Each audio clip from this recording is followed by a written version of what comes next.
नमस्कार मित्रों। An option पर एक बार फिर आप सबका स्वागत है। मित्रों, चैप्टर 11 जिसका नाम है अलजेब्रा। आज हम अलजेब्रा के बारे में जानेंगे कि आखिर अलजेब्रा होता क्या है और आपके सिलेबस में अलजेब्रा से रिलेटेड किस प्रकार से क्वेश्चंस पूछे जाएंगे। Welcome back to your channel N Option. Algebra Algebra uses letters like x, y, z, a, b instead of numbers. Algebra में नंबर्स की बजाय x, y, z, a, b ये सब वेरिएबल्स का यूज किया जाता है। यहाँ पर ये जो x, y, z, a, b, c ये वेरिएबल्स कहलाते हैं। एक एग्जाम्पल के द्वारा समझो, 2x इक्वल 5। यहां पर देख सकते हैं, यहां पर x एक वेरिएबल है, तो हम इस इक्वेशन को लिख सकते हैं x या 2 प्लस एक्स इक्वल 5। तो अलजेब्रा के बारे में अभी हमने थोड़ा बहुत जान लिया कि अलजेब्रा में हम क्या करते हैं, नंबर्स की बजाय हम वेरिएबल्स लिखते हैं और वेरिएबल्स में एक्स, वाई, जेड, ए, बी, सी ये सब आती है। उसके बाद हम जानेंगे कि ये वेरिएबल्स क्या होते हैं। A variables is a letter that stands for a number. Variables letters होते हैं जिन्हें नंबर के स्थान पर रखा जाता है। एक एग्जाम्पल के द्वारा समझो।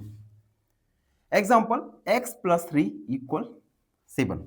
यहां पर x का वैल्यू क्या आया, 4। इट मीन्स इस x की जगह हमने 4 को रखा। x का वैल्यू आया 4। इट मीन्स 4 की जगह हमने x को रखा था। तो वेरिएबल्स लेटर्स होते हैं जिन्हें हम नंबर्स की जगह पर रखते हैं। यहां पर एक पॉइंट याद रखना, इट्स वैल्यू कैन चेंज।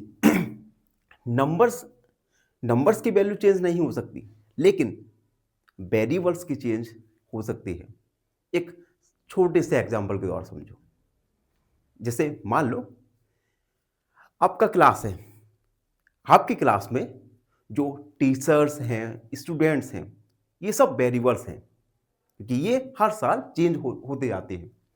लेकिन आपका क्लासरूम, आपका व्हाइट बोर्ड, ये सब नंबर्स हैं जिन्हें चेंज आप लगभग करना इम्पॉसिबल होता है, ये चेंज नहीं होते।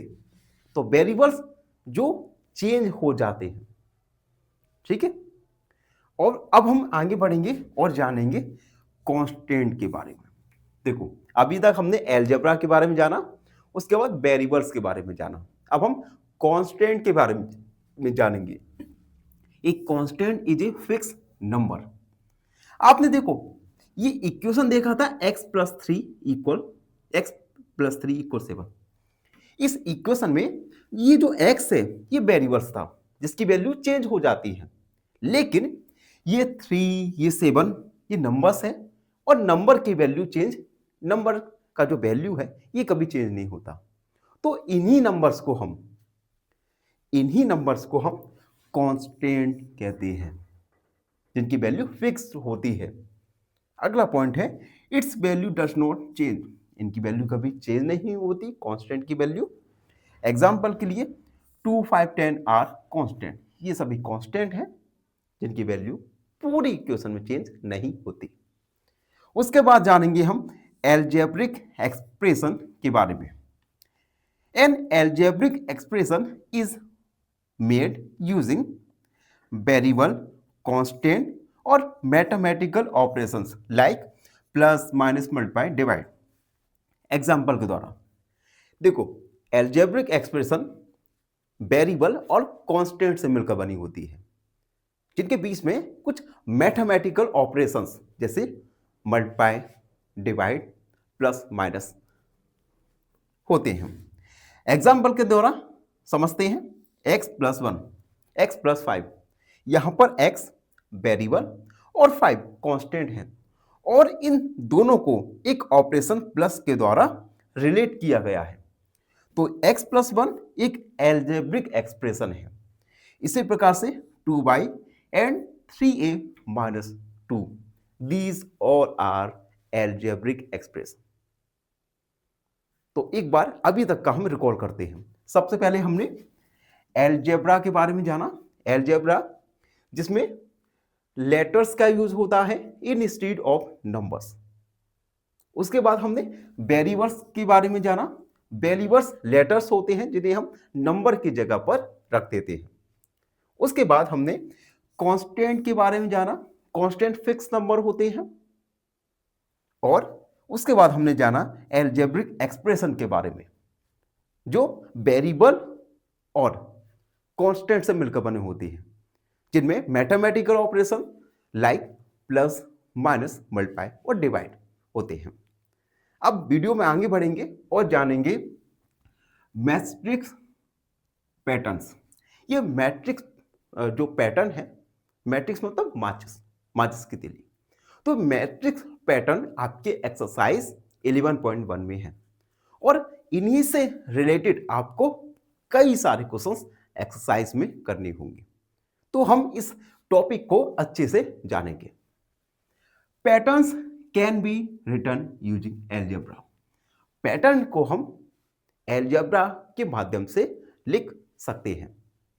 एक एग्जांपल के द्वारा समझो। 1 स्क्वायर इक्वल 4 मैट्रिक्स। देखो, अगर हमें एक स्क्वायर बनाना होगा तो हम 4 मैट्रिक्स का यूज करेंगे। 4 माचिस की तीली से ही तो स्क्वायर बनेगा, ठीक है। अगर हमें एक स्क्वायर बनाना होगा तो 4 मैट्रिक्स का यूज करेंगे।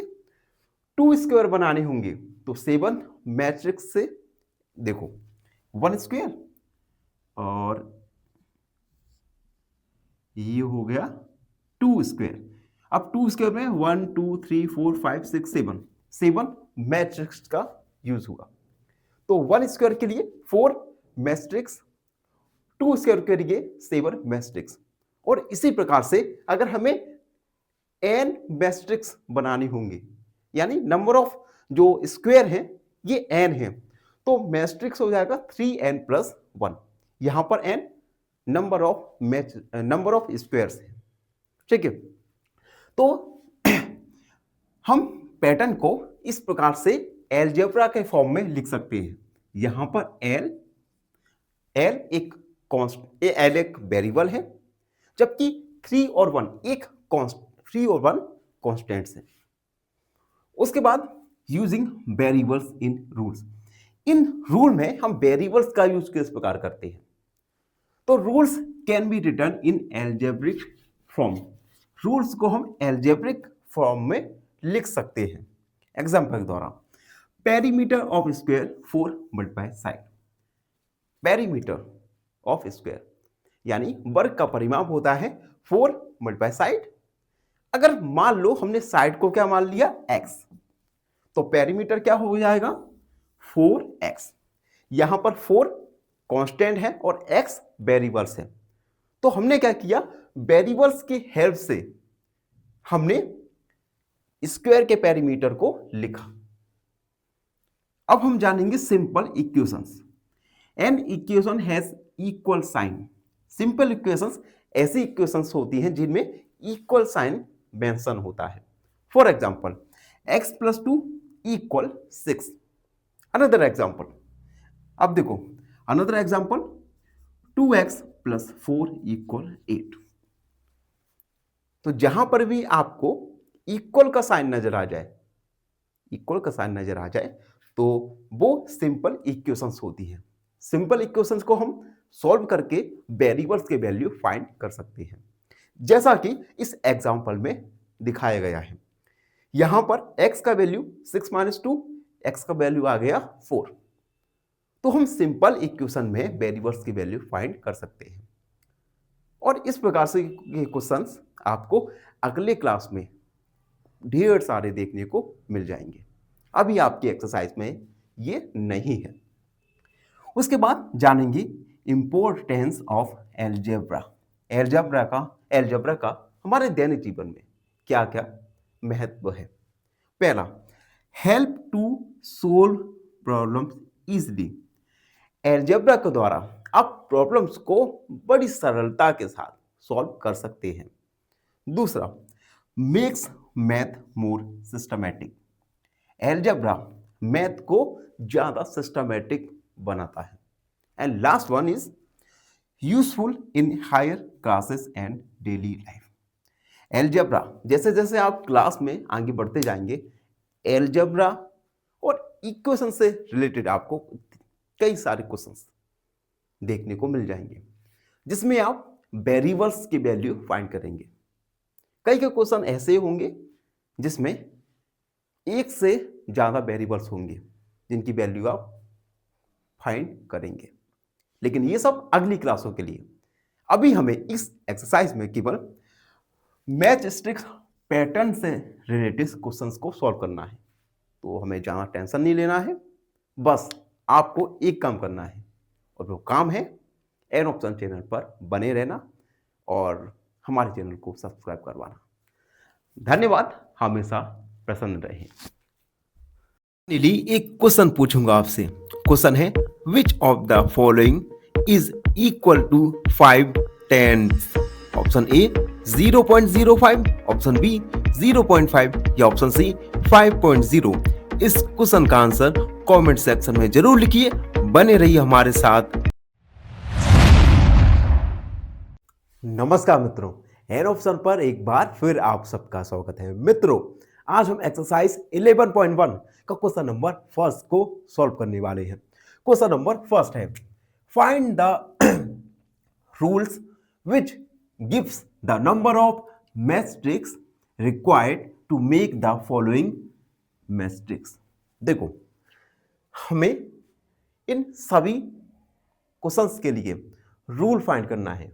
एक ऐसा रूल जिससे नंबर ऑफ मैट्रिक्स यानी माचिस की तेली रिक्वायर्ड होंगी इन फॉलोइंग मैट्रिक्स पैटर्न को बनाने के लिए।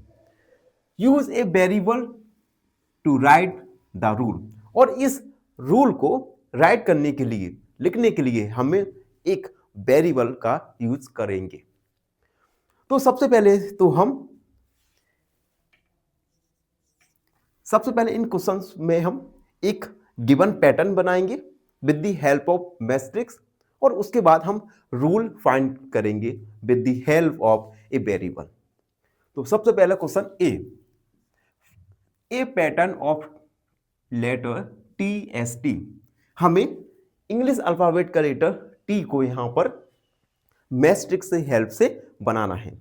तो देखो, तो ये तो हुआ फर्स्ट मैट्रिक्स यानी माचिस की तीली, और ये है सेकंड मैट्रिक्स यानी माचिस की तीली। अब आपने देख लिया होगा कि एक टी को बनाने के लिए 2 मैट्रिक्स की रिक्वायरमेंट हो रही है। तो हम लिखेंगे for 1T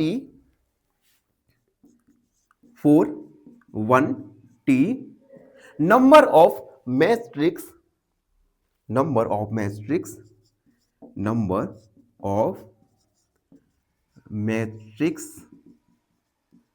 1T के लिए 2 मैट्रिक्स का यूज कर रही है।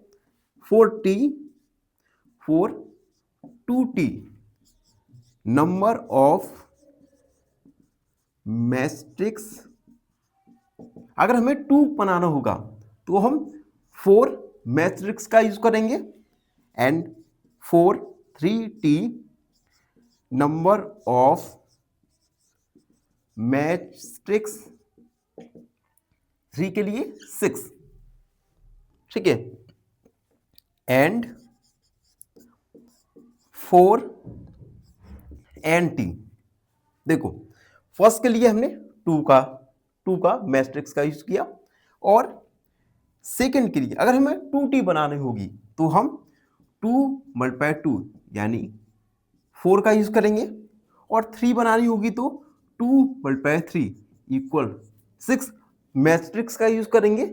अगर हमें NT बनाने होंगे तो नंबर ऑफ मैट्रिक्स ये हो जाएंगे n के लिए 2 × n यानी 2n। इट मीन्स अगर हमें एंटी कंस्ट्रक्ट करने होंगे with the help of matrix, तो हमारा एंटी के लिए रूल हो जाएगा, तो हम लिखेंगे rule 2n, where n is number of Ts. हम लिख देंगे इसे where n equal number of Ts. तो ये फर्स्ट क्वेश्चन के लिए रूल कंस्ट्रक्ट किया हमने, रूल को हमने बनाया। ठीक है, अब हम सेकंड क्वेश्चन को देखते हैं। सेकंड क्वेश्चन है a pattern of letter Z S Z. हमें जेड को मैट्रिक्स की हेल्प से कंस्ट्रक्ट करना है, और इस जेड को कंस्ट्रक्ट करने के लिए हमने कितनी रिक्वायर्ड मैट्रिक्स के लिए एक रूल बनाना है। तो बी, जिसमें हमें सबसे पहले तो जेड कंस्ट्रक्ट करेंगे, ये फर्स्ट मैट्रिक्स हो गई, ये सेकेंड एंड ये थर्ड। यानी वन जेड के लिए हमने 3 मैट्रिक्स का यूज किया। तो हम लिखेंगे 4 1 जेड नंबर ऑफ मैट्रिक्स 3, 1 के लिए 3 मैट्रिक्स का यूज किया, and 4 2 Z number of matrix 3 multiply 2 यानी 6, 4 3 Z number of matrix 3 multiply 3 यानी 9। 1 के लिए मैट्रिक्स 3 यूज हुई, 2 के लिए 6 एंड 3 के लिए 9। अगर हमें एन जेड कंस्ट्रक्ट करने होंगे तो 4 n Z number of matrix, ये हो जाएगा 3 मल्टीप्लाई एन यानी 3n। तो ये हमारा रूल निकल के आया जेड कंस्ट्रक्ट करने के लिए with the help of matrix. तो हमारा रूल हो जाएगा 3n, where n is number of Z. n क्या है? नंबर ऑफ जेड है। तो आप देख सकते हैं हमने ए और बी दोनों क्वेश्चंस के लिए रिक्वायर्ड रूल फाइंड किया। आई होप आप सबको अच्छे से समझ आ रहा होगा।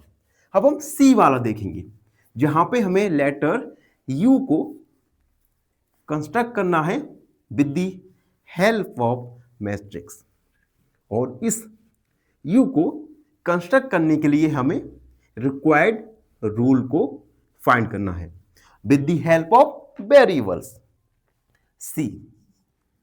तो हम जेड बनाएंगे, यू बनाएंगे, ये फर्स्ट मैट्रिक्स का यूज किया, सेकंड एंड ये है थर्ड। यानी 1 यू को कंस्ट्रक्ट करने के लिए 3 मैट्रिक्स का यूज हो रहा है। तो हम लिखेंगे 4 1 you number of matrix equal 3, 4 2 you number of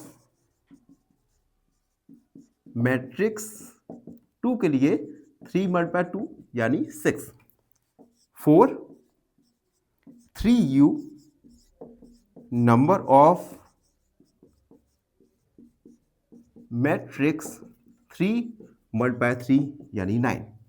1 के लिए 3 मैट्रिक्स का यूज किया, 2 के लिए 3 मल्टीप्लाई 2 यानी 6, और 3 के लिए 3 मल्टीप्लाई 3 यानी 9। अब हमें अगर एन यू कंस्ट्रक्ट करना होगा तो हम लिखेंगे 4 n U number of matrix equal 3 multiply n यानी 3n। तो ये जो 3n है, इसमें देख सकते हैं आप n इज ए वेरिएबल, और यही रिक्वायर्ड रूल होगा। तो हम लिखेंगे rule is 3n where n is number of u। n क्या है? यहां पर एक वेरिएबल है जो कि नंबर ऑफ u को हमें दर्शाता है कि कितने u को हम कंस्ट्रक्ट कर रहे हैं। तो ये था सी नंबर का सॉल्यूशन। एंड अब वीडियो में आगे बढ़ेंगे और डी क्वेश्चन को सॉल्व करेंगे। डी क्वेश्चन में आप देख सकते हैं हमें अल्फाबेट ई को कंस्ट्रक्ट करना है। ठीक है, तो सबसे पहले तो हम एक पैटर्न फाइंड करेंगे और उसके बाद इस पैटर्न की हेल्प से रिक्वायर्ड रूल को फाइंड कर लेंगे जिसमें हम वेरिएबल का यूज करने वाले हैं। तो देखो, ये हम ई बना रहे हैं, फर्स्ट,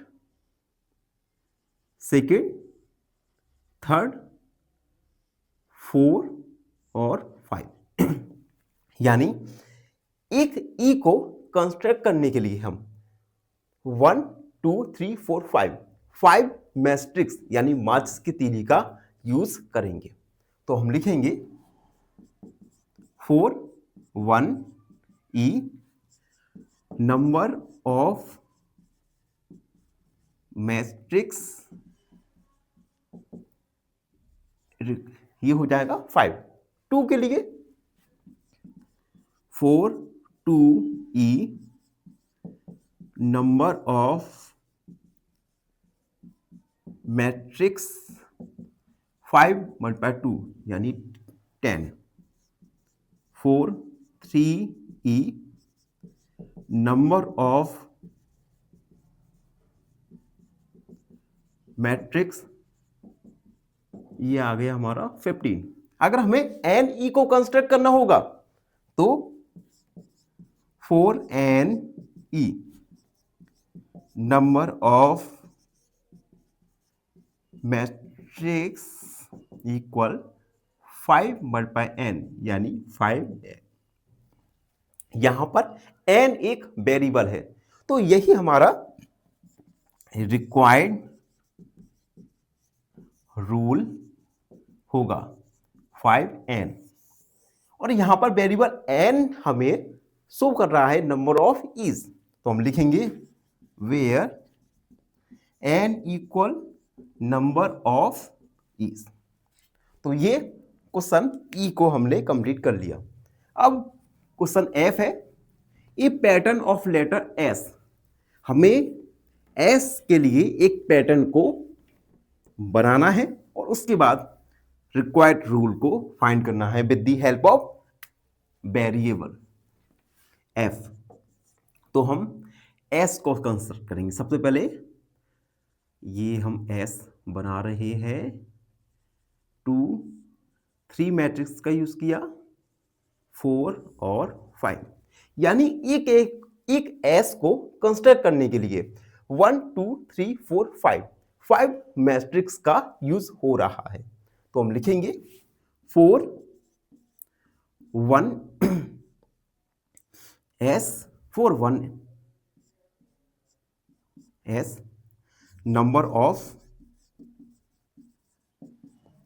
मैट्रिक्स इक्वल 5। 2 के लिए 4 2 number of matrix equal 5 multiply 2 यानी 10। 4 3 S number of matrix 5 multiply 3 यानी 15। अगर हमें एन एस को कंसिडर करना होगा तो हम लिखेंगे 4 n S number of matrix 5 multiply n यानी 5n। यहां पर n एक वेरिएबल है जो कि नंबर ऑफ ईज को हमें बताता है। तो यही हमारा रिक्वायर्ड रूल होगा 5n where n is number of S. तो ये एफ के लिए सॉल्यूशन। एंड अब लास्ट देखिए जी। जी है a pattern of letter S A. हमें ए को with the help of matrix से कंस्ट्रक्ट करके पैटर्न बनाकर रूल रिक्वायर्ड रूल फाइंड करना है। तो जी सबसे पहले हम ए को बनाएंगे। देखो 1 2 3 और 4 5 और 6, यानी 1A को बनाने के लिए 6 मैट्रिक्स का यूज हो रहा है। तो हम लिखेंगे 4 1 A number of matrix equal 6। ठीक है, 4 2 A number of matrix 6 multiply 2 यानी 12। 4 2 number of matrix equal 6 multiply 3 यानी 18। अगर हमें एन ए को कंस्ट्रक्ट करना होगा तो हम लिखेंगे 4 n A number of matrix equal 6 multiply n यानी 6n। यहां पर n एक वेरिएबल है जो कि नंबर ऑफ एज को हमें बताता है। तो यही हमारा रिक्वायर्ड रूल होगा 6n। तो ये था क्वेश्चन नंबर फर्स्ट का सॉल्यूशन। थोड़ा सा लेंथी हो गया है, लेकिन अगर आप इसे पूरे मन के साथ समझेंगे तो ये क्वेश्चन काफी इजी है और हम काफी ज्यादा सरल तरीके से सॉल्व कर सकते हैं। तो ये था क्वेश्चन फर्स्ट। आई होप आप सबको अच्छे से समझ आ गया होगा। फिर भी कोई डाउट है, कोई भी क्वेरी है तो उसे कमेंट सेक्शन में लिख दीजिए, हमसे जुड़िए और प्लीज चैनल को सब्सक्राइब कीजिएगा। धन्यवाद, हमेशा प्रसन्न रहें। फाइनली एक क्वेश्चन पूछूंगा आपसे। क्वेश्चन है which fraction is equal to 0.25। Option A 25/10, option B 1/4 या ऑप्शन सी 2/5। इस क्वेश्चन का आंसर कमेंट सेक्शन में जरूर लिखिए। बने रहिए हमारे साथ। नमस्कार मित्रों, एन ऑप्शन पर एक बार फिर आप सबका स्वागत है। मित्रों, आज हम एक्सरसाइज 11.1 का क्वेश्चन नंबर सेकंड को सॉल्व करने वाले हैं। Question number second question first से डायरेक्ट लिंक है, तो हम इस क्वेश्चन को सॉल्व करने में क्वेश्चन फर्स्ट की हेल्प भी लेंगे। तो क्वेश्चन सेकंड है we already know the rule for the pattern of letter L C और एफ। हम ऑलरेडी पैटर्न एल सी और एफ इन तीनों पैटर्न के लिए रूल जान चुके हैं। Some of letters from question 1, जिसमें से कुछ लेटर्स क्वेश्चन फर्स्ट में है, give us the same rule as that given by L. इनमें से कुछ लेटर क्वेश्चन 1 में है जो कि सेम रूल हमें देती हैं जो एल देता है। विच आर दीज, ये रूल्स कौन कौन से हैं? वाई डज दिस पैटर्न, और ये पैटर्न क्यों बन रहा है, यानी ये सब पैटर्न क्यों बन रहे हैं। तो सबसे पहले तो हम इन क्वेश्चंस को, क्वेश्चन सेकंड को सॉल्व करने में क्वेश्चन फर्स्ट की हेल्प लेंगे और एक टेबल कंस्ट्रक्ट करेंगे, जिस टेबल में लेटर और नंबर ऑफ मैट्रिक्स रहेंगे। तो हम एक टेबल बनाएंगे। टेबल में आप देख सकते हैं 2 कॉलम रहेंगे। इस कॉलम में सबसे पहले हमारा लेटर रहेगा और नंबर ऑफ मैट्रिक्स, ये रूल रहेगा। ठीक है, अब देखो क्वेश्चन फर्स्ट में सबसे पहले हमने टी लेटर को फॉर्म किया था और इस टी लेटर के लिए रूल था 2n। टी के बाद हमने जेड लेटर को कंस्ट्रक्ट किया था और जेड के लिए रूल था हमारा 3n। जेड के बाद था हमारा लेटर यू, यू के लिए रूल 3n। यू के बाद था हमारा लेटर भी, तो ये है लेटर भी जिसके लिए रूल था 2n। उसके बाद ई, ये है हमारा लेटर ई और ई के लिए रूल था 5n। उसके बाद लेटर था एस, तो ये देखिए एस, और एस के लिए रूल था 5n। एस के बाद था हमारा ए, तो ये हम ए को, और ए के लिए रूल था 6n। ठीक है, तो हमने क्वेश्चन नंबर फर्स्ट के सभी लेटर्स के लिए रूल लिख दिए हैं। अब हम ऐसे रूल देखेंगे जिस रूल को एल लेटर के लिए यूज किया जाता है। तो एल लेटर के लिए क्या रूल होगा, देखो for letter L rule, L के लिए रूल होगा, ये देखो ये एल बन जाएगा, तो एल में 2 मैट्रिक्स का यूज होगा, तो रूल हो जाएगा एल के लिए 2n।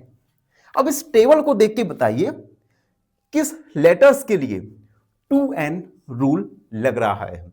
तो लेटर टी के लिए और लेटर वी के लिए, दोनों ही लेटर के लिए ये रूल एल जैसा लग रहा है। तो अब हम लिखेंगे so part A and D give same rule. So letter लिख दे, letter T and V give same rule. First question solve. अब हमें बताना है कि व्हाई डज दिस पैटर्न, ऐसा ये पैटर्न क्यों लग रहा है। Because all this letters we use 2 matrix, तो हम लिखेंगे because all these letters we use 2 matrix.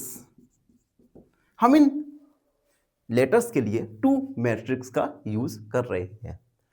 तो ये था क्वेश्चन नंबर सेकंड का सॉल्यूशन। आई होप आप सबको अच्छे से समझ आ गया होगा। फिर भी कोई डाउट है, कोई भी क्वेरी है तो उसे कमेंट में लिख दीजिए, हमसे जुड़िए और प्लीज चैनल को सब्सक्राइब कीजिएगा। धन्यवाद, हमेशा प्रसन्न रहें। फाइनली एक क्वेश्चन पूछूंगा आपसे। क्वेश्चन है write 3/10 in decimal form. Option A 0.03, option B 0.3 या ऑप्शन सी 3.0। इस क्वेश्चन का आंसर कमेंट सेक्शन में जरूर लिखिए। बने रहिए हमारे साथ एन ऑप्शन पर। धन्यवाद। नमस्कार मित्रों, एन ऑप्शन पर एक बार फिर आप सबका स्वागत है। मित्रों, आज हम एक्सरसाइज 11.1 का क्वेश्चन नंबर 3 को सॉल्व करने वाले हैं। क्वेश्चन नंबर 3 अगर एग्जाम के पॉइंट ऑफ व्यू से देखें तो एक काफी डिसेंट क्वेश्चन बन जाता है। तो क्वेश्चन 3 है cadets are marching in a parade. एक परेड में कैडेट मार्च कर रहे हैं। There are 5 cadets in a row. एक रो में 5 कैडेट्स हैं। What is the rule which gives the number of credits given the number of rows? तो number of रोज अगर हमें गिवन है तो इस नंबर ऑफ क्रेडिट्स के लिए क्या रूल होगा? क्या रूल होता है नंबर ऑफ क्रेडिट्स के लिए अगर हमें नंबर ऑफ रोज गिवन है? और क्वेश्चन में कहा है कि नंबर ऑफ रोज के लिए हमें एन का यूज करना है। एन, और यहां पर एन एक वेरिएबल है जिसका यूज हम नंबर ऑफ रोज को शो करने में कर रहे हैं। तो सबसे पहले तो हम एक छोटा सा डायग्राम बनाएंगे। देखो, एक मार्च हो रहा है, ठीक है। मार्च में एक रो में 5 क्रेडिट्स हैं। तो देख सकते हैं हमने पहला रो बनाया जिसमें 5 क्रेडिट्स हैं, ठीक है। और इसी प्रकार से हम दूसरा रो बना दिया, ठीक है। दूसरा रो भी बना दिया। अब क्वेश्चन में कहा गया है कि number of credits in 1 row. तो हम लिखेंगे we know that number of credits in 1 row. एक रो में कितने क्रेडिट्स? तो 5 क्वेश्चन में कहा गया है। आप देख सकते हैं एक रो में 5 क्रेडिट्स हैं, ठीक है। तो नंबर ऑफ क्रेडिट्स इन 2 रोज। 2 रोज में कितने क्रेडिट्स होंगे? 5 × 2 यानी 10। Number of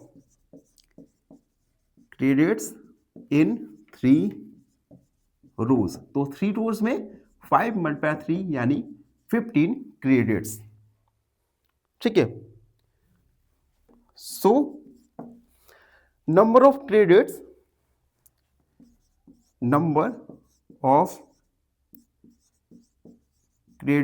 equal 5 × number of rose. 5 × number of रोज। और नंबर ऑफ रोज के लिए हमें क्वेश्चन में एक वेरिएबल दिया गया है। ये वेरिएबल है n। तो हम नंबर ऑफ रोज के लिए n को रख देंगे। तो हम लिखेंगे 5 × n। क्या हो जाएगा? 5n। It means number of credits 5n। तो रूल हो जाएगा, so rule is number of credits equal 5n, where n equal number of rows। यहां पर n एक वेरिएबल है जो कि नंबर ऑफ रोज को हमें शो कर रहे हैं। तो ये है क्वेश्चन नंबर 3 का सॉल्यूशन। आई होप आप सबको अच्छे से समझ आ गया होगा। फिर भी कोई डाउट है, कोई भी क्वेरी है तो उसे कमेंट में लिख दीजिए, हमसे जुड़िए और प्लीज चैनल को सब्सक्राइब कीजिएगा। धन्यवाद, हमेशा प्रसन्न रहें। फाइनली एक क्वेश्चन पूछूंगा आपसे। क्वेश्चन है which is greater? Option A 0.6, option B 0.06 या ऑप्शन सी 0.006। इस क्वेश्चन का आंसर कमेंट सेक्शन में जरूर लिखिए। बने रहिए हमारे साथ एन ऑप्शन पर। धन्यवाद।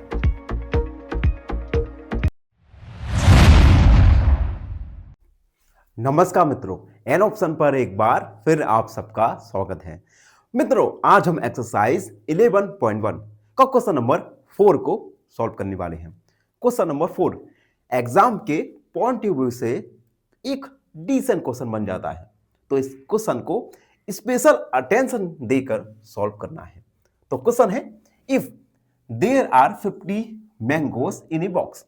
अगर एक बॉक्स में 50 मैंगोज हैं how will you write the total number of mangoes? तो आप टोटल नंबर ऑफ मैंगोज को किस प्रकार लिखेंगे? In terms of number of boxes. In terms of number of boxes के इन नंबर ऑफ बॉक्सेस के टर्म में आप टोटल नंबर्स को किस प्रकार लिखेंगे? Use b for number of boxes. और आपको एक वेरिएबल बी दिया गया है जिसका यूज आपको नंबर ऑफ बॉक्सेस के स्थान पर करना है। दोबारा समझो, अगर एक बॉक्स में 50 मैंगोस हैं तो हम टोटल मैंगोस को बॉक्स के टर्म में किस प्रकार लिख सकते हैं? और बी हमें एक वेरिएबल दिया गया है जो कि नंबर ऑफ बॉक्सेस के स्थान पर यूज होगा। ठीक है, तो ये क्वेश्चन अब इसे सॉल्व करते हैं। तो सबसे पहले हम लिखेंगे number of mangoes in one box. Here number of mangoes in one box 50 multiply 1 यानी 50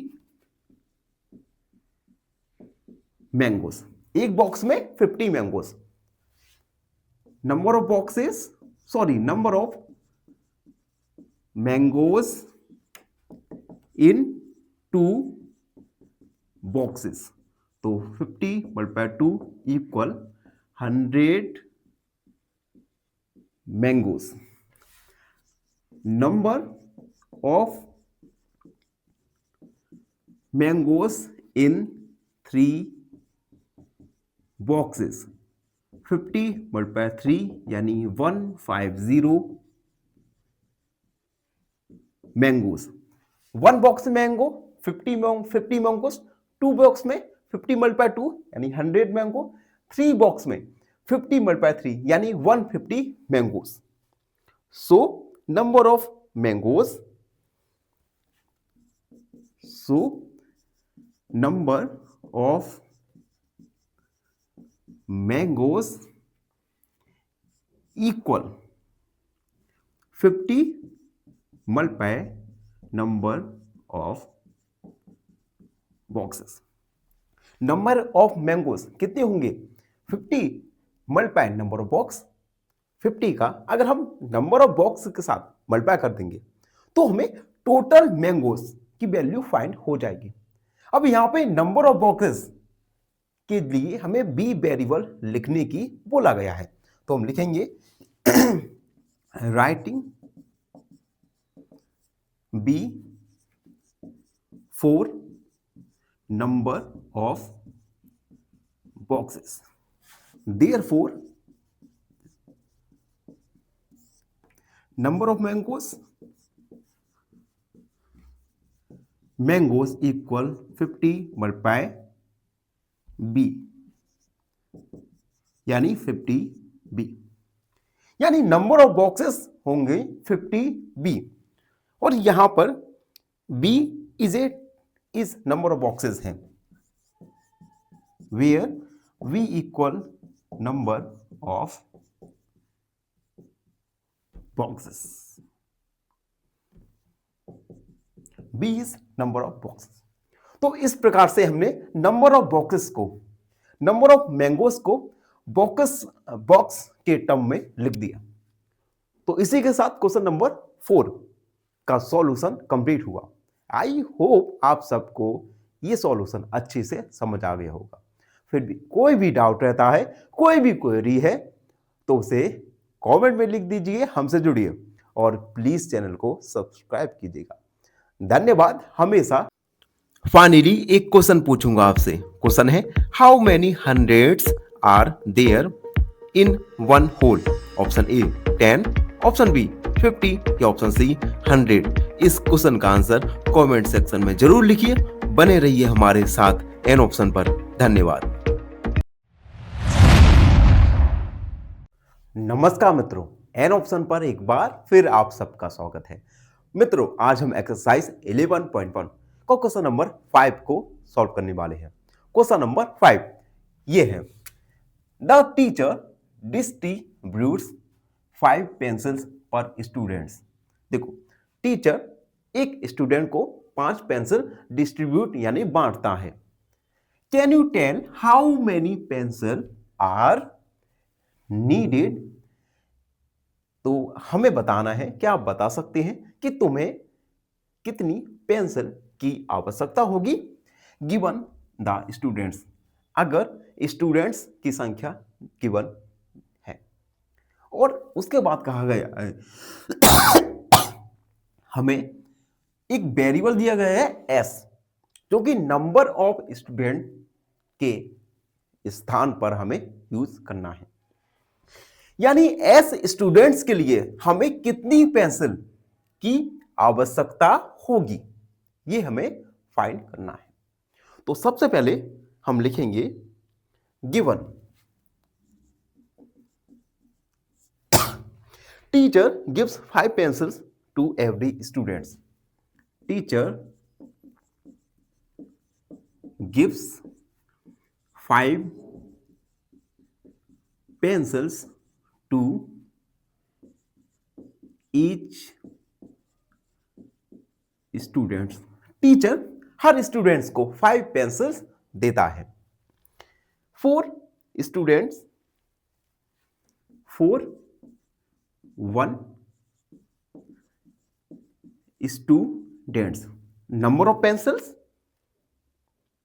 या हम लिख सकते हैं वी नीड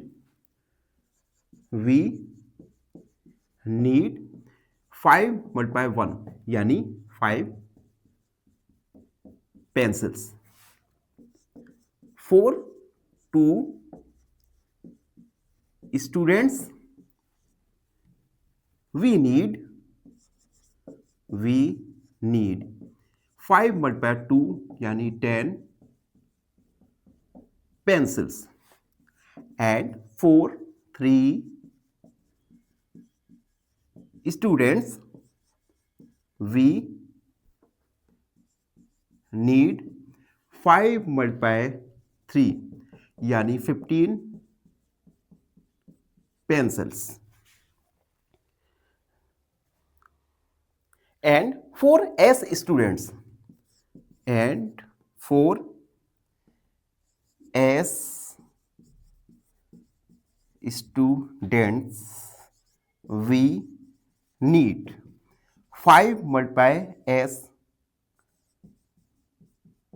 pencils यानी 5S pencils। It means S students के लिए हमें 5S पेंसिल्स की नीड होगी। तो ये था क्वेश्चन नंबर 5 का सॉल्यूशन। आई होप आप सबको अच्छे से समझ आ गया होगा। फिर भी कोई भी डाउट है, कोई भी क्वेरी है, तो उसे कमेंट में लिख दीजिए, हमसे जुड़िए और प्लीज चैनल को सब्सक्राइब कीजिएगा। धन्यवाद, हमेशा प्रसन्न रहें। फाइनली एक क्वेश्चन पूछूंगा आपसे। क्वेश्चन है, इफ 1 रुपीज इक्वल 100 पैसे, देन 75 पैसे equal to option A 0.75 rupees, option B 7.5 rupees, option C 75 rupees. इस क्वेश्चन का आंसर कमेंट सेक्शन में जरूर लिखिए। बने रहिए हमारे साथ एन ऑप्शन पर। धन्यवाद। नमस्कार मित्रों, एन ऑप्शन पर एक बार फिर आप सबका स्वागत है। मित्रों, हम एक्सरसाइज 11.1 को सॉल्व कर रहे हैं और इस वीडियो में 11.1 का क्वेश्चन नंबर 6 जो है, a bird flies 1 kilometre in 1 minute. एक पक्षी 1 मिनट में 1 किलोमीटर बर्ड्स फ्लाई करता है, उड़ता है। Can you express the distance covered by the bird in terms of its flying time in minutes? क्या आप बर्ड के द्वारा कवर की डिस्टेंस को फ्लाइंग 1 मिनट के फ्लाइंग टाइम के टर्म्स में एक्सप्रेस कर सकते हैं? Use T for flying time in minutes. और हमें वेरिएबल टी का यूज फ्लाइंग टाइम इन 1 मिनट्स के लिए करने की कहा गया है। तो एक बार जल्दी से क्वेश्चन को दोबारा पढ़ते हैं। A bird flies in 1 kilometre in 1 minute. एक पक्षी 1 मिनट में 1 किलोमीटर उड़ता है। Can you express the distance cover by the bird in terms of its flying time in minute.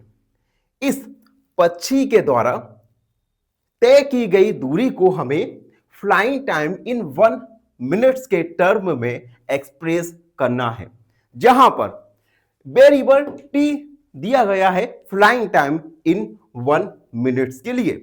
चलिए इसे सॉल्व करते हैं। सबसे पहले हम लिखेंगे डिस्टेंस फ्लाइड इन 1 मिनट।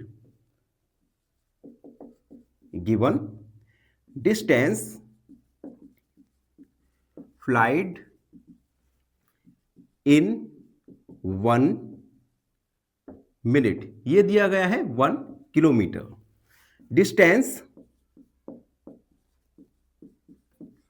फ्लाइड इन 2 मिनट, तो 1 × 2 यानी 2 किलोमीटर। डिस्टेंस फ्लाइड इन 3 मिनट, तो 1 × 3 यानी 3 किलोमीटर। ठीक है, उसके बाद so distance flied by bird, so distance flied by bird equal 1 × time flight, कितने टाइम तक फ्लाइट कर रहा है, टाइम फ्लाइट। इस रूल से हम, इस फॉर्मूले से हम डिस्टेंस फ्लाइट बाय बर्ड निकाल सकते हैं। अब देखो टाइम फ्लाइट जो कि हमें दिया गया है टी, तो हम लिखेंगे 4 टी, या हम लिखेंगे use T for flying time. तो हम फ्लाइट टाइम की जगह टी को रखेंगे, तो आ जाएगा डिस्टेंस फ्लाइट इक्वल 1 × टी। 1 का टी से मल्टीप्लाई करेंगे तो आ जाएगा हमारा किलोमीटर, टी किलोमीटर। तो हमने डिस्टेंस कवर्ड बाय बर्ड को फ्लाइंग टाइम इन 1 मिनट के टर्म में एक्सप्रेस कर दिया, और इस प्रकार से क्वेश्चन नंबर 6 को हमने कंप्लीट कर दिया। आई होप आप सबको अच्छे से समझ आ गया होगा। फिर भी कोई डाउट है, कोई भी क्वेरी है, तो उसे कमेंट में लिख दीजिए, हमसे जुड़िए और प्लीज चैनल को सब्सक्राइब कीजिएगा। धन्यवाद। हम फाइनली एक क्वेश्चन पूछूंगा आपसे। क्वेश्चन है which number has the greatest value?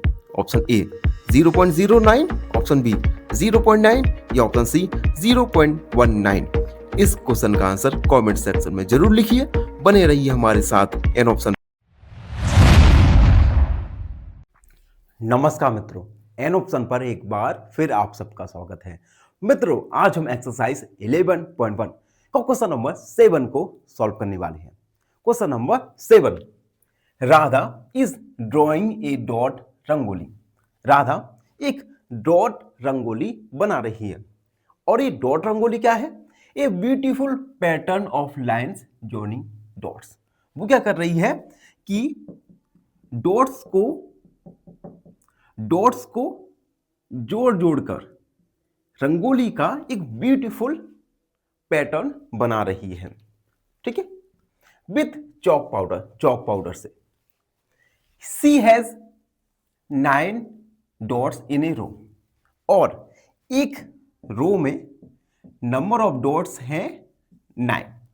ठीक है, how many dots will her rangoli have for R rows? तो आर रोज के लिए उस रंगोली में कुल कितने डॉट्स होंगे?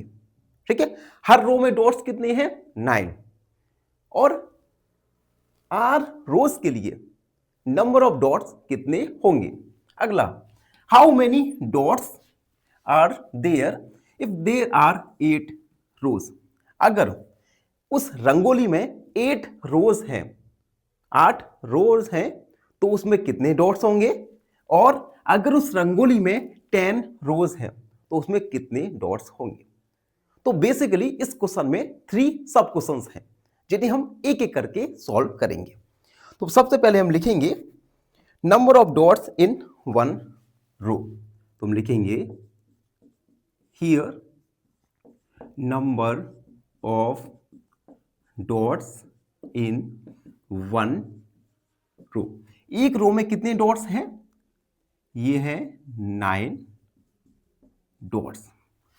Then number of dots in 2 rows. तो 9 मल्टीप्लाई 2 यानी 18 डॉट्स।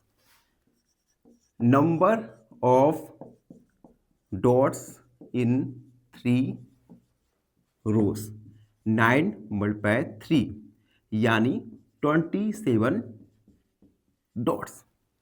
ठीक है।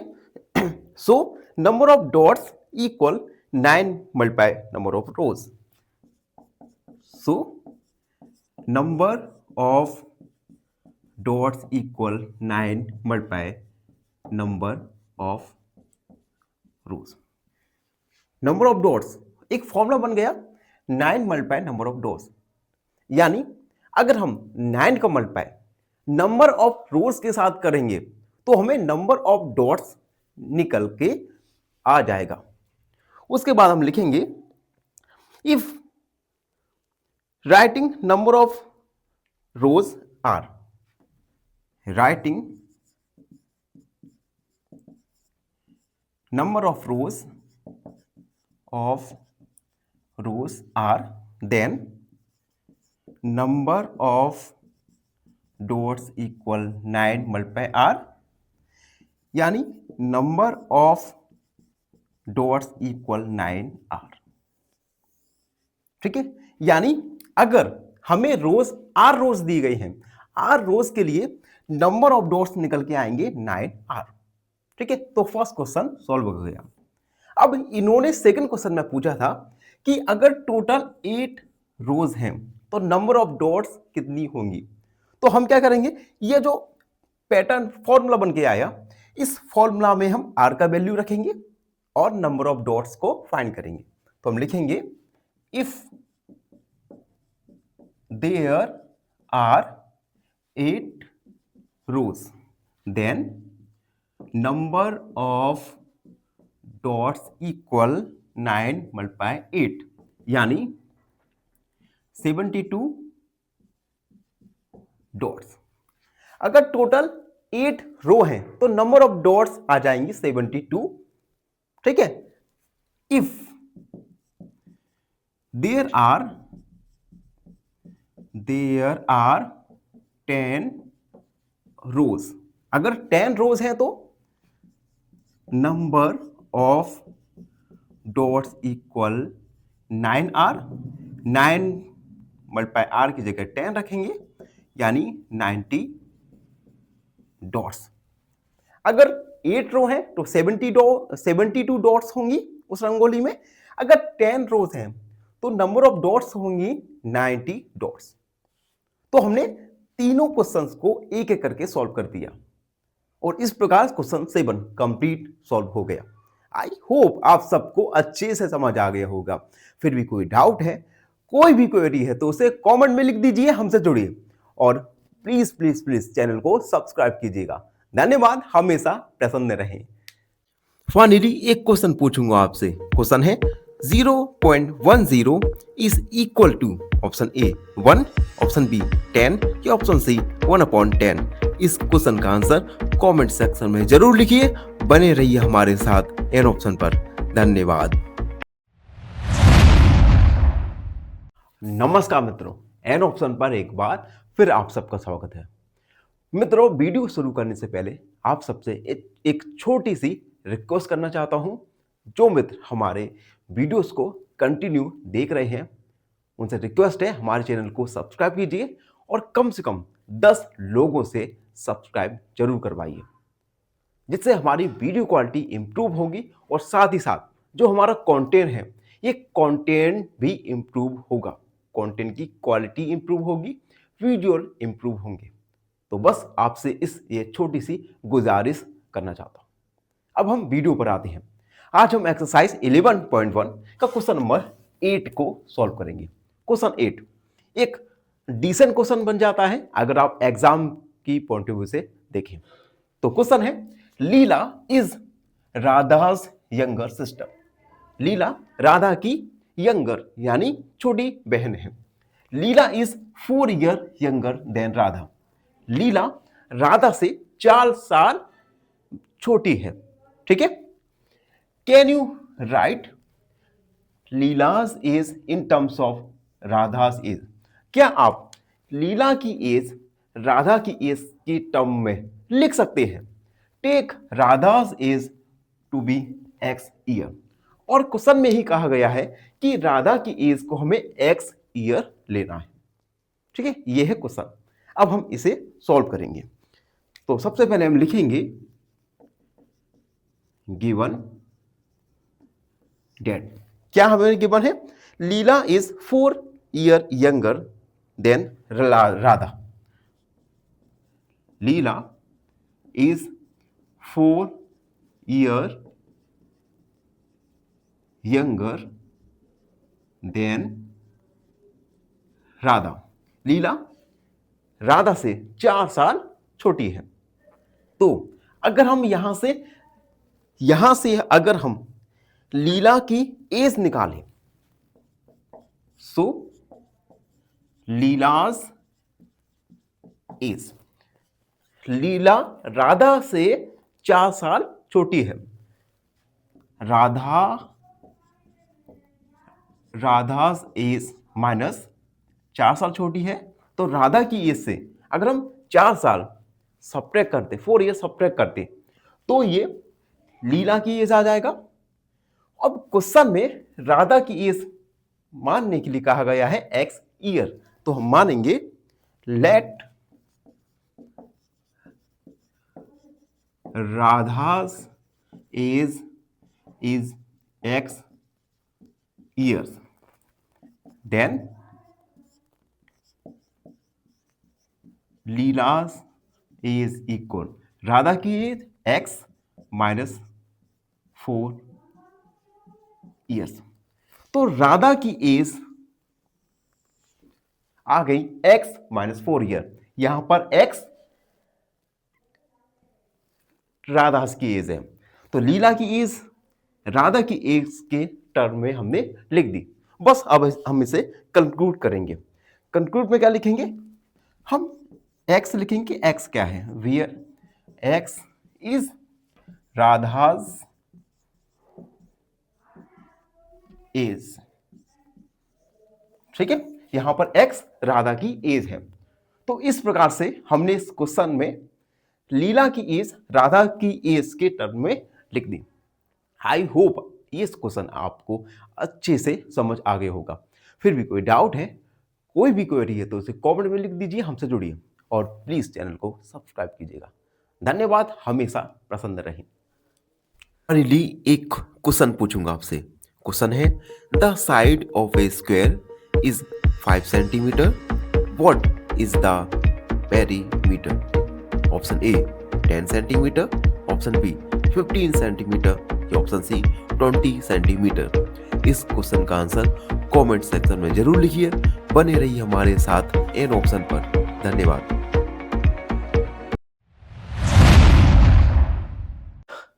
नमस्कार मित्रों, एन ऑप्शन पर एक बार फिर आप सबका स्वागत है। मित्रों, आज हम एक्सरसाइज 11.1 का क्वेश्चन नंबर 9 को सॉल्व करेंगे। क्वेश्चन नंबर 9 है, mother has made laddoos. Mother ने लड्डूस बनाए। She gives some laddoos to guest and family members.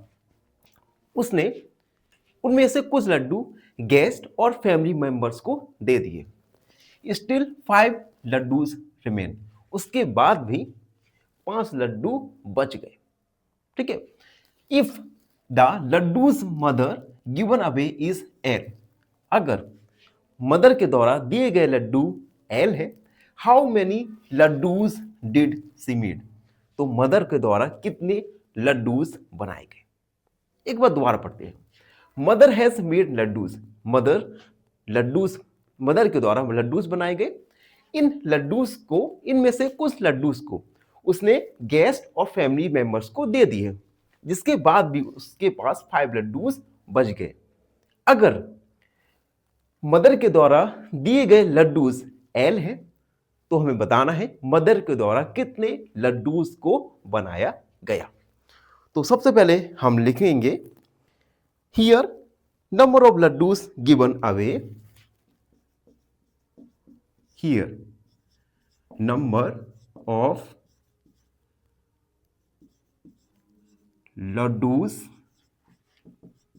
Given away, ये कितने हैं एल, ठीक है, यानी एल लड्डूज को उसने अपने परिवार और गेस्ट को दे दिए। Number of laddoos remain, number of laddoos remains, कितने 5 लड्डूज बचे, ठीक है। तो हम लिखेंगे नंबर ऑफ लड्डूज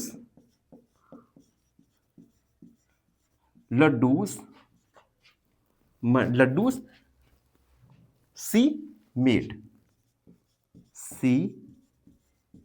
मेड। अब मदर के द्वारा कितने लड्डूस बनाए गए, तो इसे कैसे फाइंड करेंगे। अगर हम दिए गए लड्डूस और बचे हुए लड्डूस को ऐड कर दें, तो हमें पता चल जाएगा कि मदर द्वारा कितने लड्डूस को बनाए गए। तो हम लिखेंगे number of laddoos given away plus number of laddoos remain, number of laddoos remain. Number of laddoos given away, कितने लड्डूस को दिए उसने एल, और लड्डूस कितने बचे 5। It means number of laddoos she made is L plus 5, यानी मदर के द्वारा एल प्लस 5 लड्डूस को बनाया गया। Where L equal number of laddoos given away, यहां पर एल गेस्ट और फैमिली मेंबर्स को दिए गए लड्डूस को बताता है। तो ये था क्वेश्चन नंबर 9 का सॉल्यूशन। आई होप आप सबको अच्छे से समझ आ गया होगा। फिर भी कोई भी डाउट है, कोई भी क्वेरी है, तो उसे कमेंट में लिख दीजिए, हमसे जुड़िए और प्लीज चैनल को सब्सक्राइब कीजिएगा। धन्यवाद, हमेशा प्रसन्न रहे। फाइनली एक क्वेश्चन पूछूंगा आपसे। क्वेश्चन है what is the total length of boundary of a shape called. Option A area, option B volume या ऑप्शन सी पेरीमीटर। इस क्वेश्चन का आंसर कमेंट सेक्शन में जरूर लिखिए। बने रहिए हमारे साथ एन ऑप्शन पर। धन्यवाद। नमस्कार मित्रों, एन ऑप्शन पर एक बार फिर आप सबका स्वागत है। मित्रों, आज हम एक्सरसाइज 11.1 का क्वेश्चन नंबर 10 को सॉल्व करेंगे। Question number 10, oranges are to be transferred from larger box into smaller boxes. देखो, हम ऑरेंजेस को एक बड़े बॉक्स से छोटे बॉक्स में ट्रांसफर कर रहे हैं।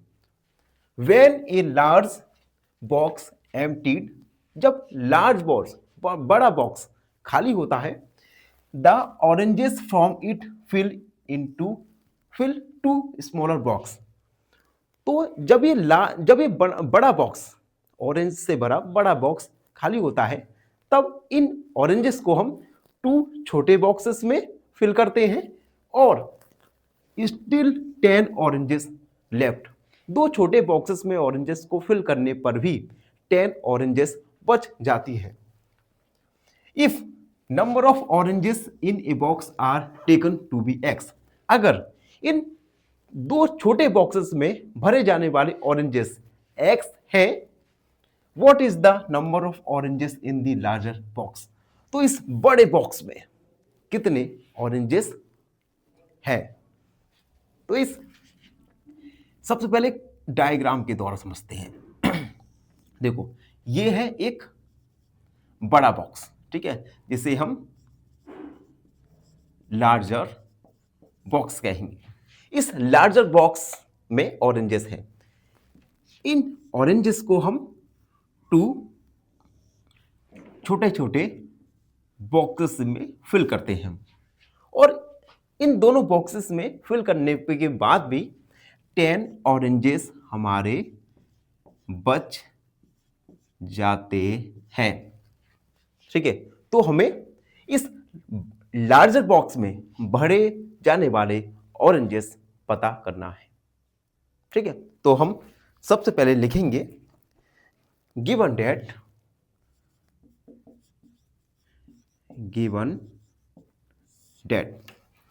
if all oranges of large boxes, if all oranges in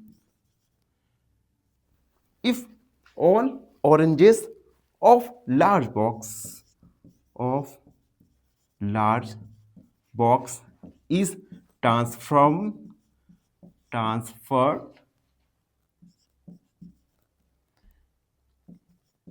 into two smaller boxes, then we fill two small boxes and 10 orange remain. We fill two small boxes and still 10 oranges left.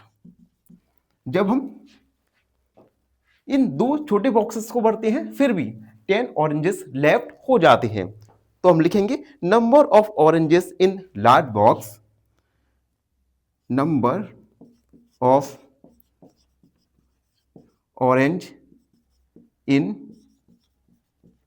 Larger box. ये क्या equal आएगा, इन दो छोटे boxes में भरे गए oranges plus 10 oranges. तो हम लिखेंगे 2 multiply number of oranges in smaller box plus 10। अब देखो number of oranges in small box, ये हमें क्वेश्चन में कहा गया है x मानना है, यानी 2x प्लस 10। इट मींस बड़े बॉक्स में, लार्जर बॉक्स में भरे गए ऑरेंजेस हैं 2x plus 10। Here x equal number of oranges in smaller box. यहां पर x का मीनिंग है number of oranges in smaller box. तो इस प्रकार से हम फाइंड कर सकते हैं कि बड़े बॉक्स में कितने ऑरेंजेस भरे गए हैं। तो इसी प्रकार क्वेश्चन नंबर 10 कंप्लीट हुआ। आई होप आप सबको अच्छे से समझ आ गया होगा। फिर भी कोई भी डाउट है, कोई भी क्वेरी है तो उसे कमेंट में लिख दीजिए, हमसे जुड़िए और प्लीज चैनल को सब्सक्राइब करना ना भूलें। धन्यवाद, हमेशा प्रसन्न रहे। फाइनली एक क्वेश्चन पूछूंगा आपसे। क्वेश्चन है the length of a rectangle is 8 centimetre and breadth is 4 centimetre. What is its perimeter? Option A 12 centimetre, option B 24 centimetre या ऑप्शन सी 32 सेंटीमीटर। इस क्वेश्चन का आंसर कमेंट सेक्शन में जरूर लिखिए। बने रहिए हमारे साथ एन ऑप्शन